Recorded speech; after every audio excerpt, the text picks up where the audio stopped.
a great finish here. That's what you try to do. It's a little bit harder getting from point A, you know, and then 260 laps later getting to point B without getting caught up in trouble. But our car was great.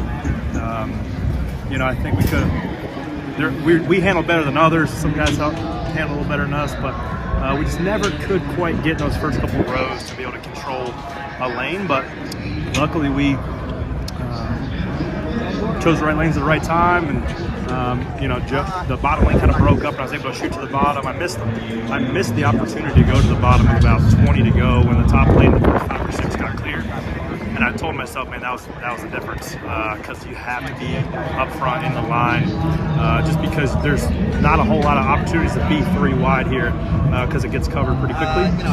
But you know, I'll take a 4th, and I'll go to Coda, and you know, great points day, and you know, having some fun. What about this track versus your driving seat? You know, you don't need to have the most downforce. You don't need to have, you know, the push the gray areas, because you know my guys, we are as black and white as you can build them. We can't afford a big fine or points.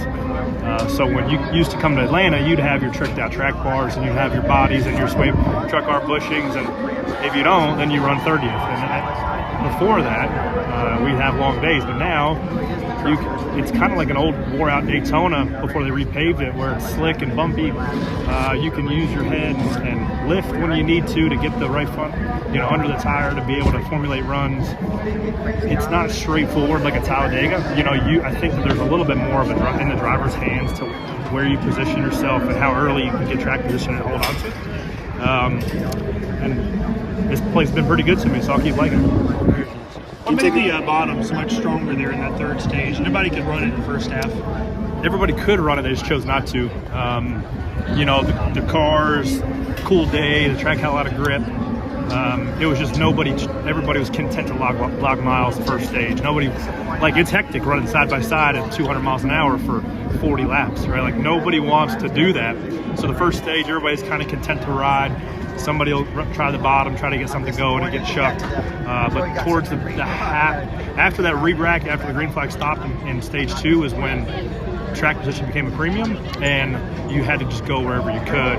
And that's when you saw the bottom just gain some strength. Obviously shorter way around the racetrack.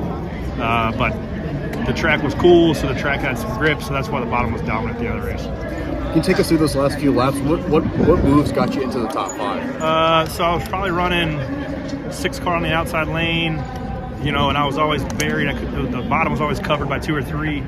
The bottom lane broke up, so actually the Toyotas tried to make it 3 wide. I shook the 11 and made it to the middle, got some help, and I was clear to the bottom. I was able to fill bottom behind Joey, and Joey was backing up, so I gave him a big shot, gave him in the run into 1, and he got to the right quarter of 6. And then I just didn't have enough help down the back to formulate a good run through 3.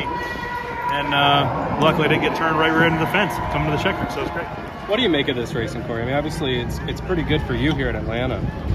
Man, I think that if you ask the majority of the drivers, they're gonna kind of, like, as this track wears out more, they're gonna start to like it. I mean, I like it wasn't easy. I mean, you had to drive the things today. You're sliding around. It was easy to put yourself in a bad aero spot. You always had to be on your toes. You couldn't get lazy because somebody was going to put you 3 wide. You obviously had to execute your green flag pit stops. Couldn't speed. I mean, you had to put a complete day together. So, you know, to each their own. But for me, this takes, you know, on paper, a 30th place team with, you know, our budget and our people and the amount of information we get, and we can come run top 5. So I like Atlanta. You say a 30th place team, but you're pretty much top 15.